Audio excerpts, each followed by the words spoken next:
Hello again, it's Jocelyn Weber, and I'm going to tell you today about Flaming Text free logo design.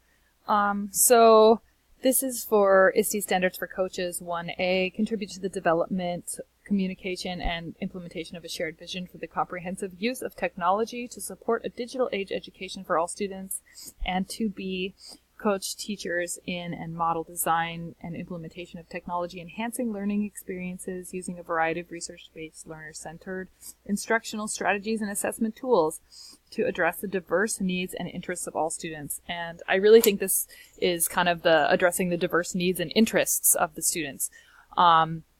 What this tool does is it allows you to create this little box. See the box? These are images that you will create. You say what it says, you choose the font, you choose the colors, you choose the background, you choose any kind of shadow, and you'll download it into a little image that you can then use to download into a PowerPoint. I use these when I am creating my PowerPoints to present new material, and I will often use these little boxes as like a heading for a slide.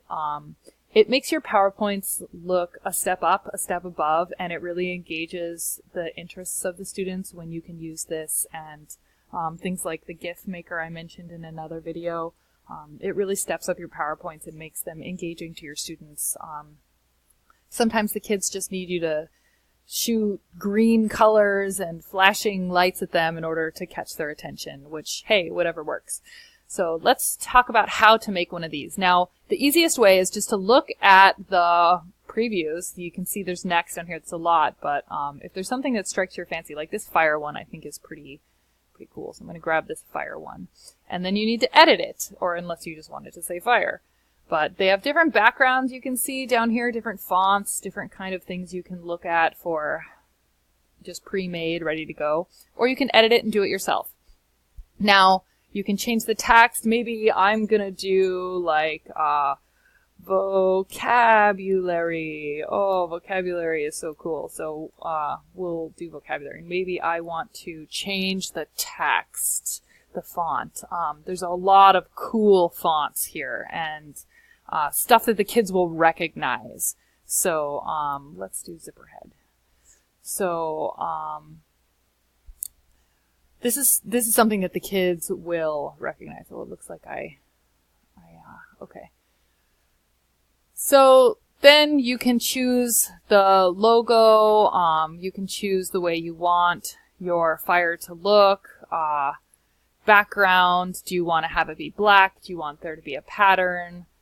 Do you want to have different kind of coloring? I'm going to just use the black, but you can choose what you want.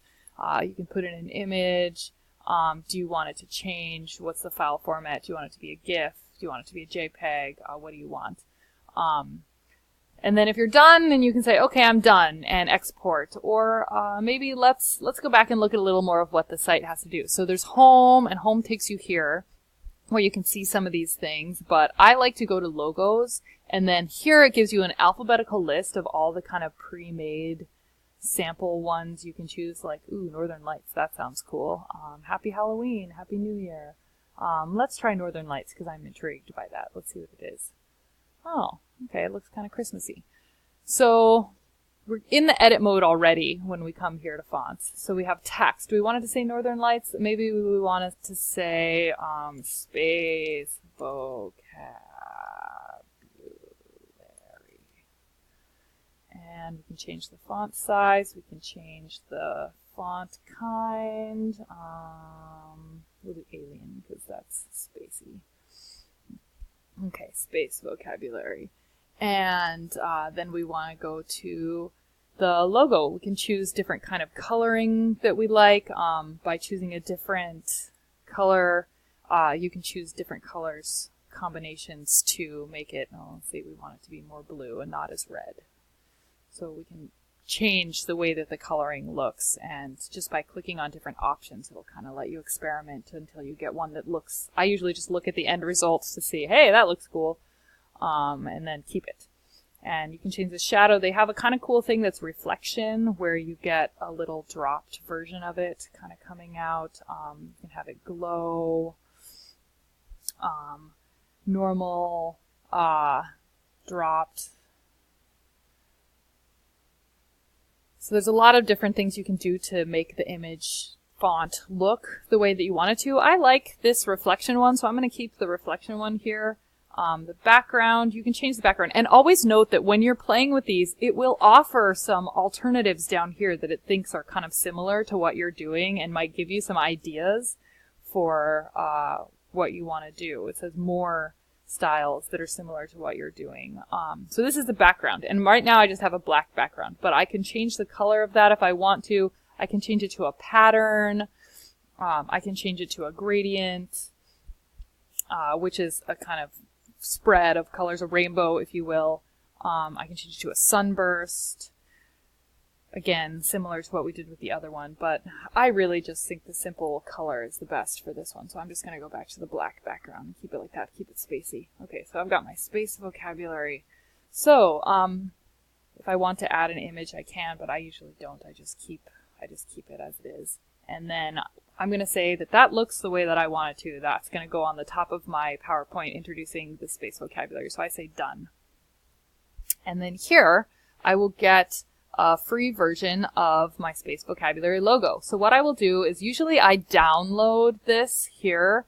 To buy it, you remove a watermark. It says like logo created at flamingtext.com, which is fair. They did help me create it, so I don't mind the watermark. I can share it. I can make it a background. Or I usually just download it to my desktop, and then when I'm making my PPT, I will insert photo and use it in place of a heading, or you can even make an image that has the list of the vocabulary words. But I think that it's more effective if I use this as like a heading to really emphasize what it is that I want to say. And the kids love that it's not just your typical PPT formatted, what's it called, a template. They know if you just used a template or if it's something new. And by the time you're done with it, with the GIFs and with these logos, it really doesn't even look like a PPT anymore. It's pretty cool what you can do. So I hope you guys enjoy using the logo maker to make headings. You can print them if you want to, like make a sign for your classroom. It's just a pretty cool way to have a logo maker for anything that you can imagine using it in your classroom. So thanks for watching.